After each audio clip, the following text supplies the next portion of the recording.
বিসমিল্লাহির রহমানির রহিম। আসসালামু আলাইকুম। এটা হলো পাট শাক দিয়ে পাতলা খিচুড়ি আর আউশের চাল দিয়ে আর কী করে রান্না করলাম, কী উপকরণ দিয়ে আপনাদের সাথে শেয়ার করব। আপনারা আমার ফুল ভিডিওটা দেখবেন না টেনে। আর এরকম সুস্বাদু পাট শাক দিয়ে পাতলা খিচুড়ি রান্না করে খেয়ে দেখবেন, খেতে অনেক সুস্বাদু হয়। আর না খেলে বুঝতে পারবেন না, একবার ট্রাই করে দেখবেন যে কী করে রান্না করলাম আর কীভাবে এটা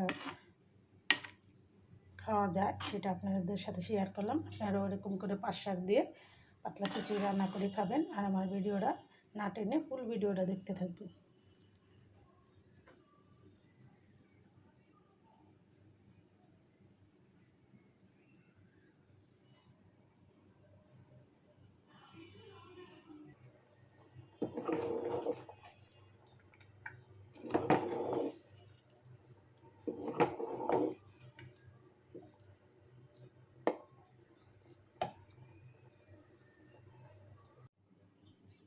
এটা হচ্ছে আউশের চাল।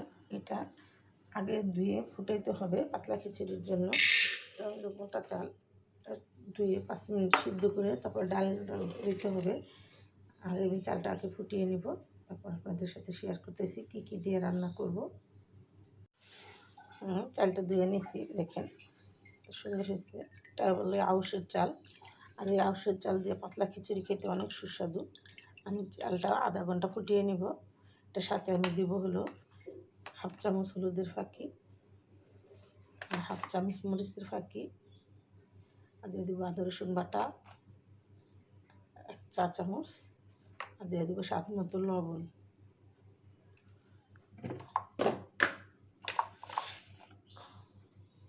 দিয়ে দিলাম স্বাদ মতো লবণ। এটা আমি আধা ঘন্টা ফুটিয়ে নেব।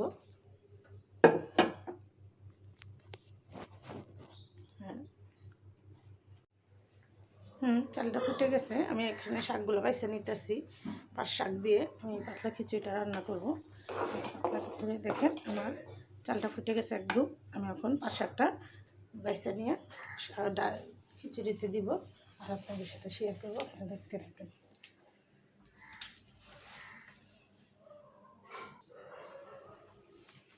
ছোটো সময় বহুত খাইছি পাট শাক দিয়ে, কচু শাক দিয়ে, পুঁই শাক দিয়ে খিচুড়ি। আমার ছেলে মেয়েরা কখনো খায় নাই, তাদেরকে খাওয়ানো শিখাইতেছি। আমি রান্না করে যাই, তাই খায়, তাই পছন্দ করে। আর আপনাদের সাথে শেয়ার করতেছি। আপনারা এরকম পাট শাক দিয়ে পাতলা খিচুড়ি একদিন রান্না করে খেয়ে দেখবেন, খেতে কত সুস্বাদু।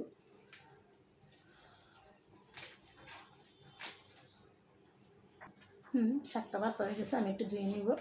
একটা শাক হয়ে যাবে, বেশি দেখাও যাবে না শাক। শাকটা পরিষ্কার করে নিয়ে আসছি।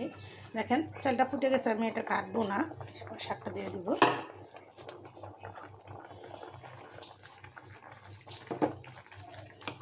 ডাল ছাড়া পাট শাক দিয়ে খিচুড়ি আপনারা অনেকে কারা খাইছেন জানি না। দেখেন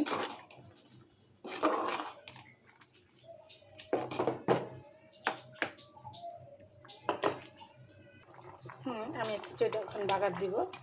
তার জন্য আমি পেঁয়াজ রসুন কেটে নিছি। এখানে আমি পেঁয়াজ রসুন কেটে নিছি, এটি দিয়ে মিশা খিচুড়িটা বাগার দিব।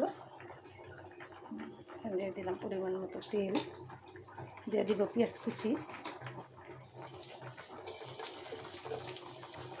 দিয়ে দেবো রসুন কুচি, আর দিয়ে দেবো কিছুটা শুকনো মরিচ ভাজা, আগেই ভাজা রাখছিলাম সেটা দিয়ে দিব।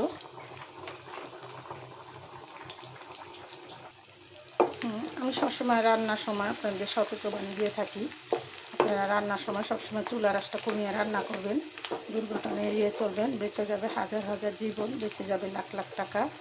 সবসময় চুলার কাছ থেকে দূরে সরে রান্নাটা করবেন, আমার এই সতর্কবাণীটা মেনে চলবেন। খিচুড়িটা আমি মরিচ দিয়ে দিলাম। আমার খিচুড়িটা রান্না করা হয়ে গেছে, আমি এটা নামিয়ে নিব। চুলাটা অন করে দিলাম। তোমার বাজারটাও হয়ে গেছে।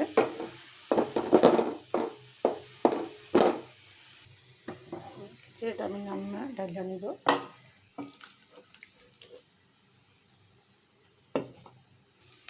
এখানে আমি চুলাটা অন করে দিলাম, বাজারটাও হয়ে গেছে। এখন খিচুড়িতে দিয়ে দিব। হয়ে গেল সুস্বাদু পাট শাক দিয়ে পাতলা খিচুড়ি।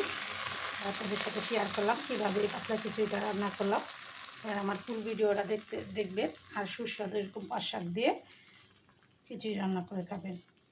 ভিডিওটা আর বড় না করে এখানে রেখে দিলাম। আসসালামু আলাইকুম।